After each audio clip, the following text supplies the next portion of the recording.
Welcome to the LynnCAM TV Show, a program which focuses on local organizations, municipalities, nonprofits, and issues affecting the people within the city of Lynn. Here with me today to talk about the groundbreaking over at Marshall Middle School, we have Rick Starbard, school committee member, Judy Flanagan Kennedy, mayor of Lynn, and Mike Donovan, inspectional services chief and building commissioner. Guys, I want to say thanks for being here. Obviously, this is a huge story in Lynn. It's been covered over and over and over again, and now that we've begun the project, everybody can rest assured that the hard part is almost over. Now it's building, and we're hoping that we can get these kids into these schools. We usually start the program off with a quick little background about each of you and what you do. I think a lot of our viewership at home are familiar with you guys and your careers in Lynn and what you do for the city. So let's start off with how you were involved. Rick, we'll start with you. Well, I came on the school committee back in 2010. The SOI had already been submitted to begin the process. So once it was granted, I was pretty much fresh on and have been there ever since. Great. Judy?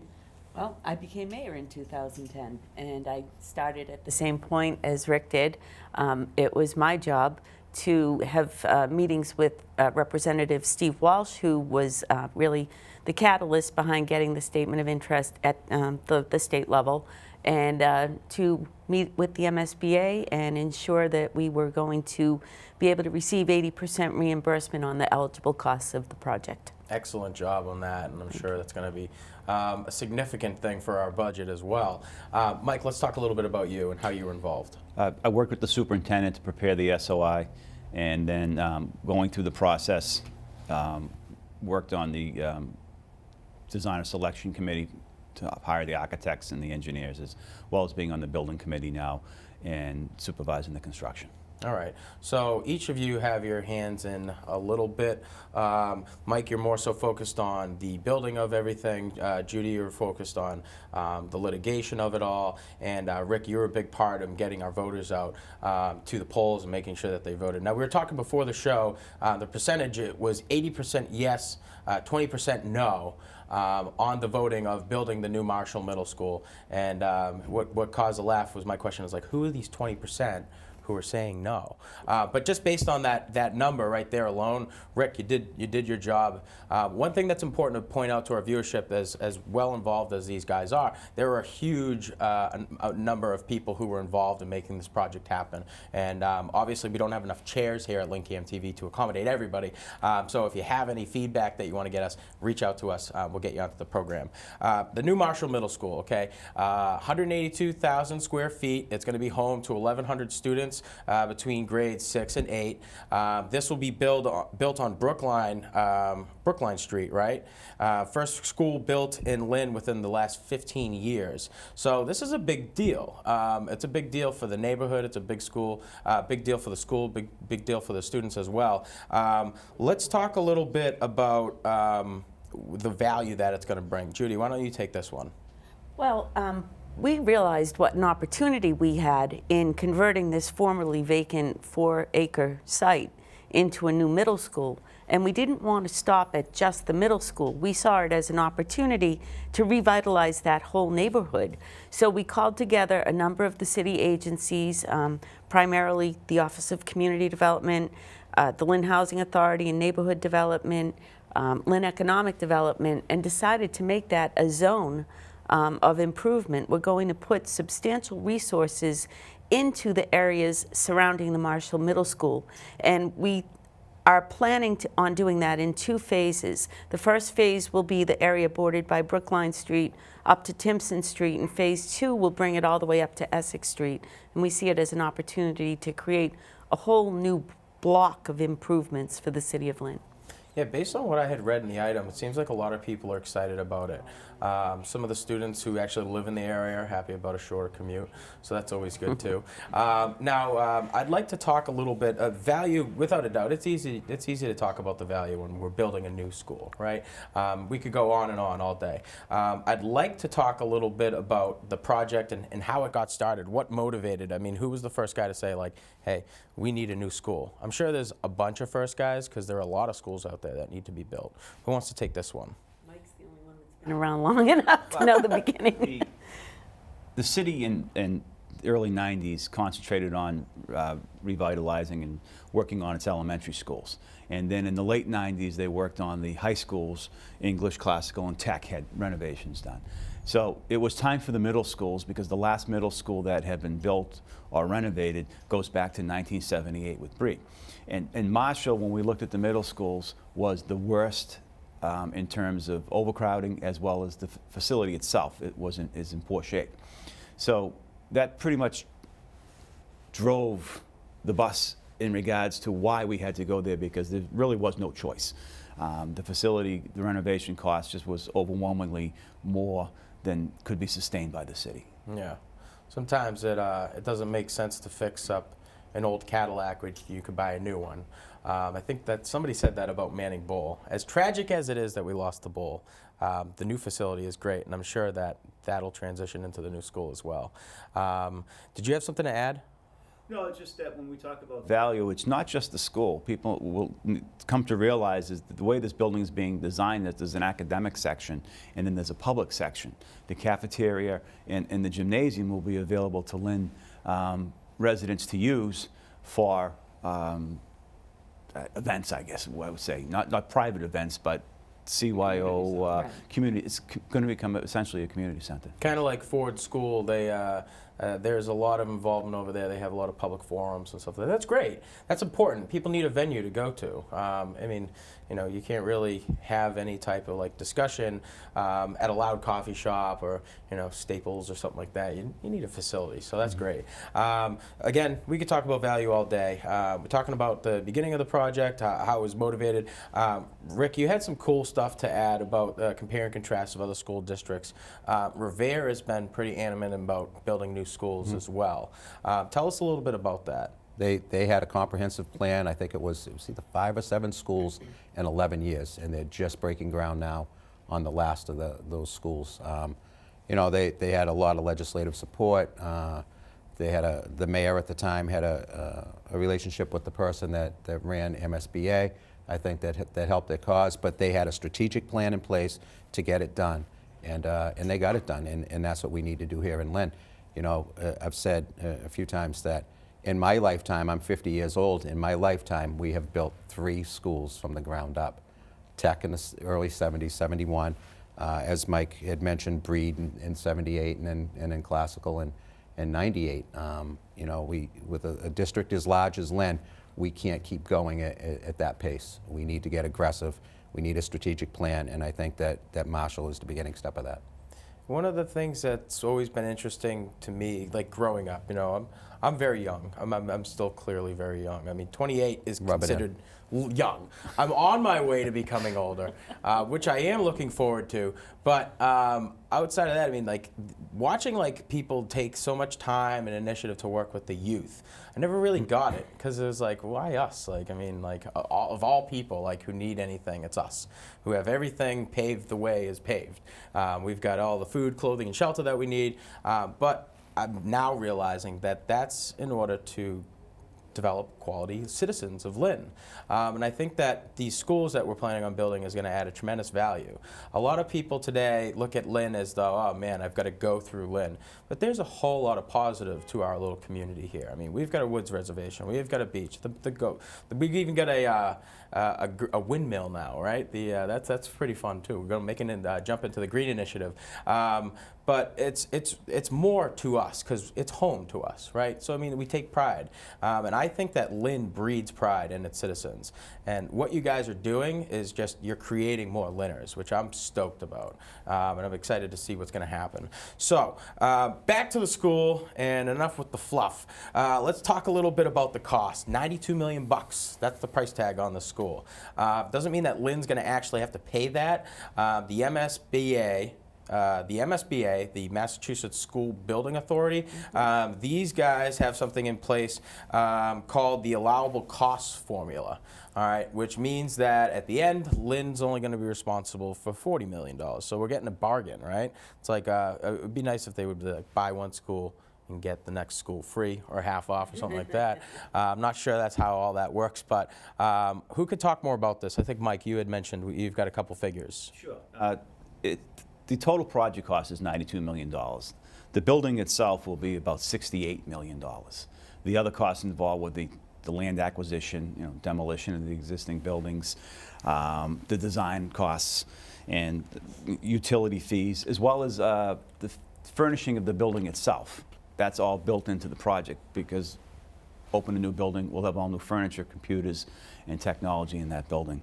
And the MSBA sets ground rules upon what they'll allow for a middle school, and in this case, the ground rules are, they set the population, they set what you can have in the school. There is no auditorium in a middle school in Massachusetts, but there is a cafeteria and a gym.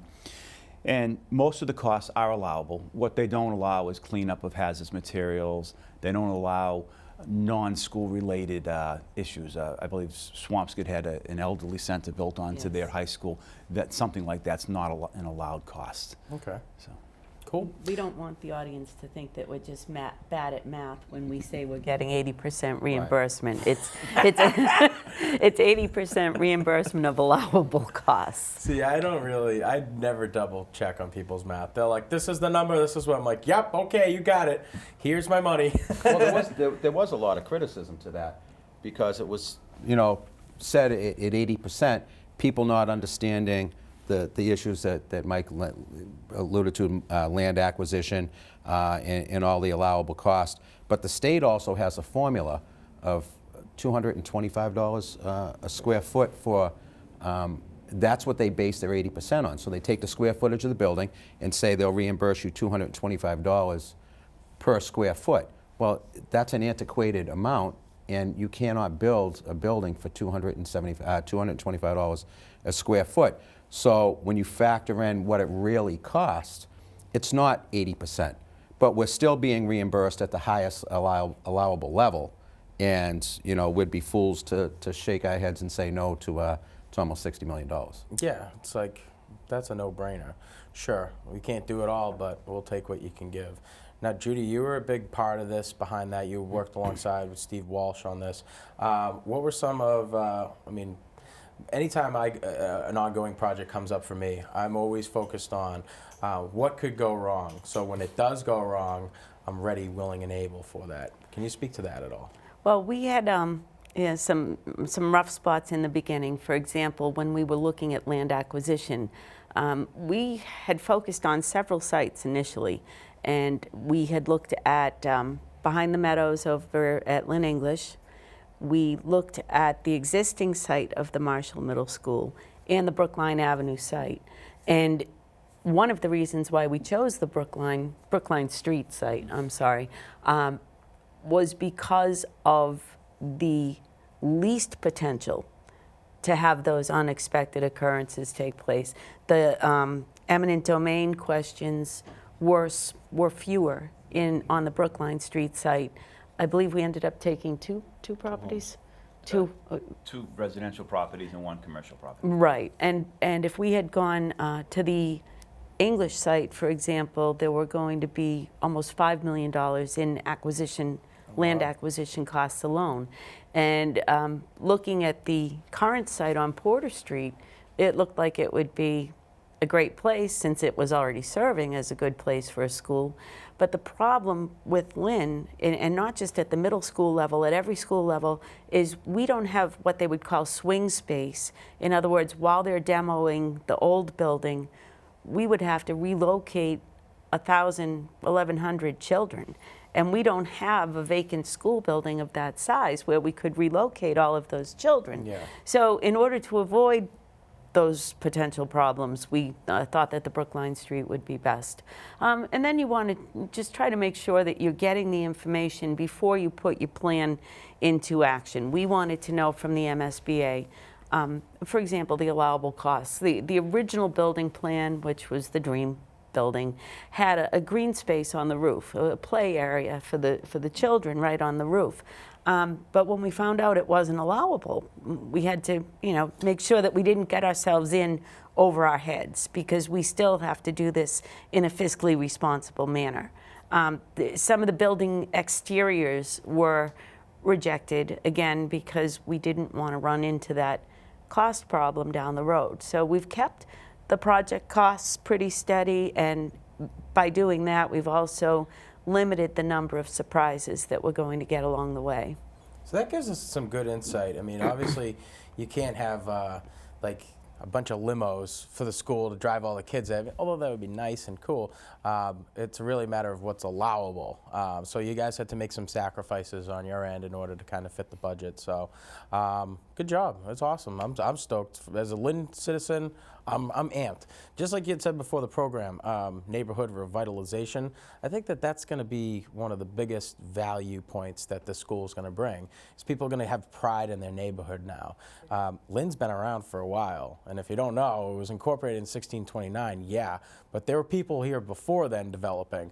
So it's not like the Midwest where you could just, oh, there's a spot over there. It's kind of like, oh, well, where do you want to build this new school, guys? In the sky? Would that be appropriate for you?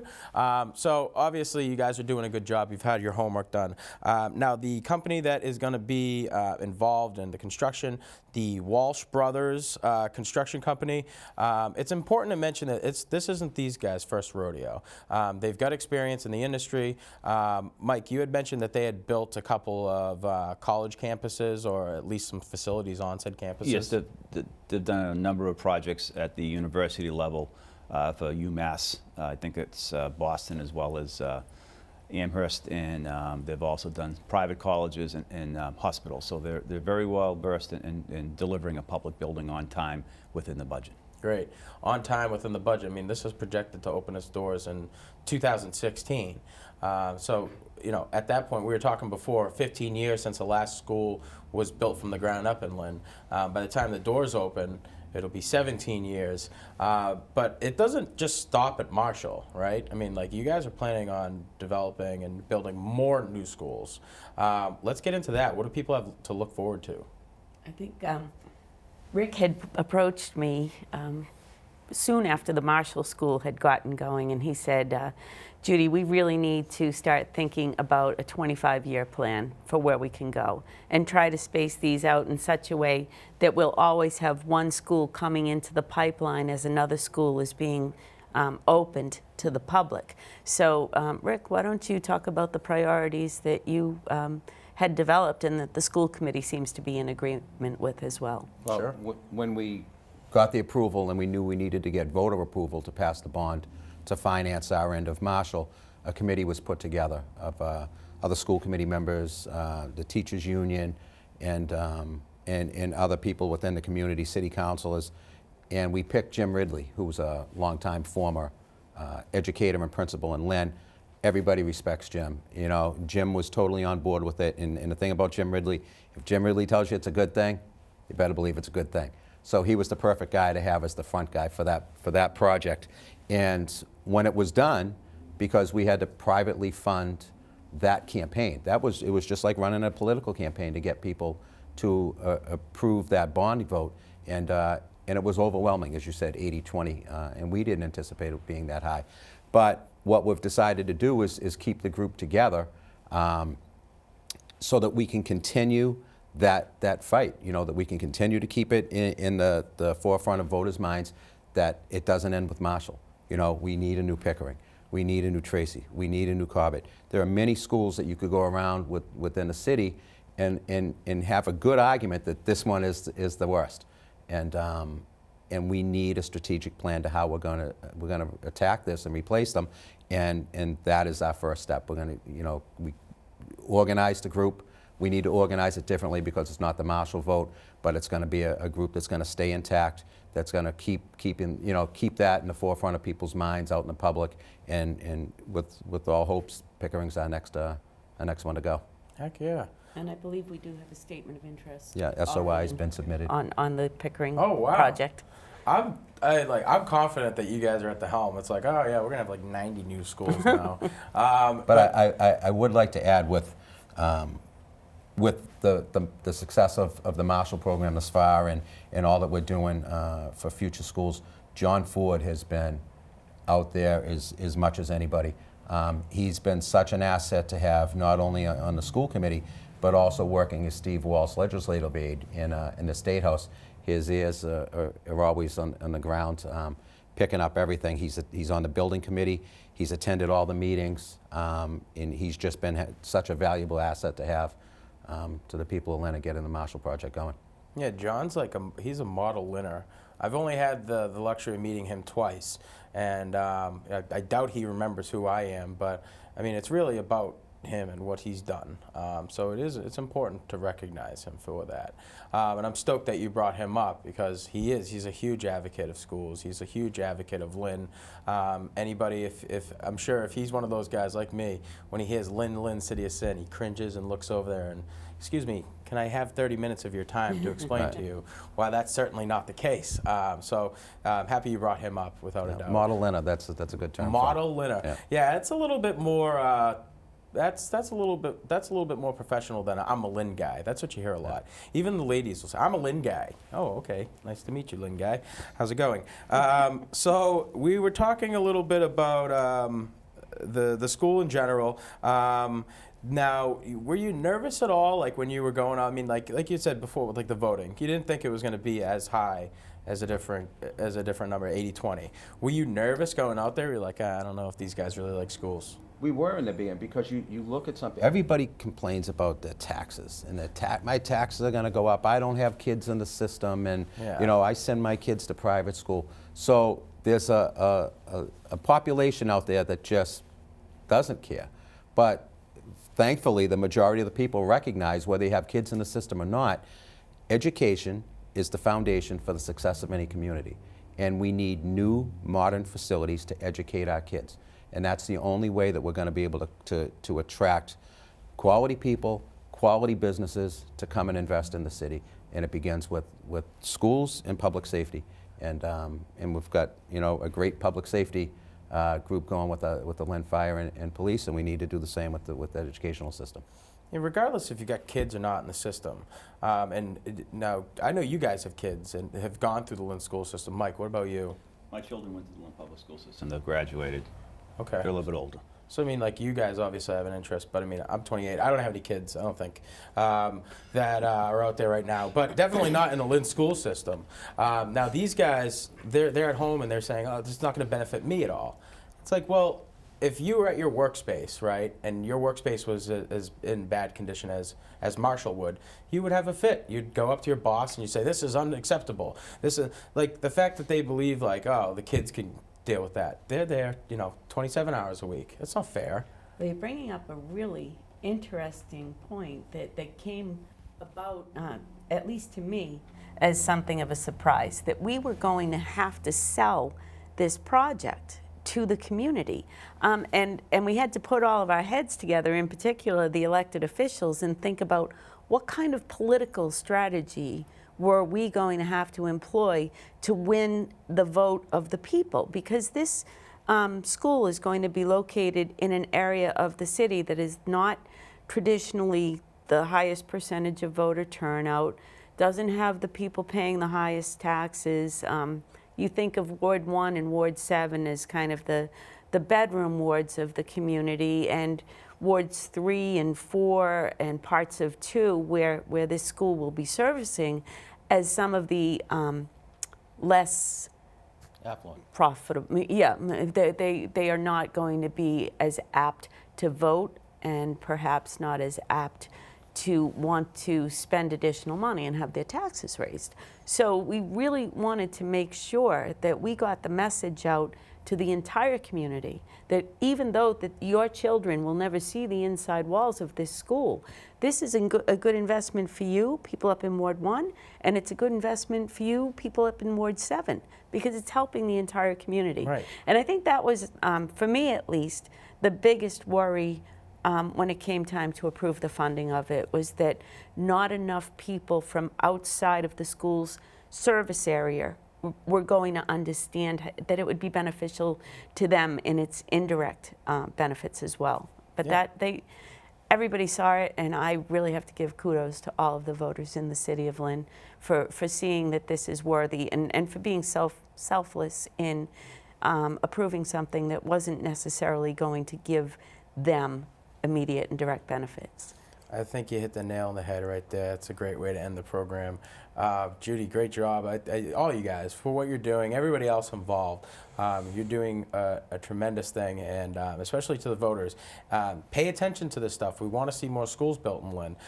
So read your local paper. I mean, without a doubt, like that's one of the biggest things that you can do as a Lynn citizen, other than going outside of your time to give up for the community. So that's it for the LynnCAM TV show. Guys, I want to say thank you again for coming onto the program. I wish you the best of luck in your future endeavors. From the studio here at LynnCAM TV, I'm Sean Donahue, wishing you all the best.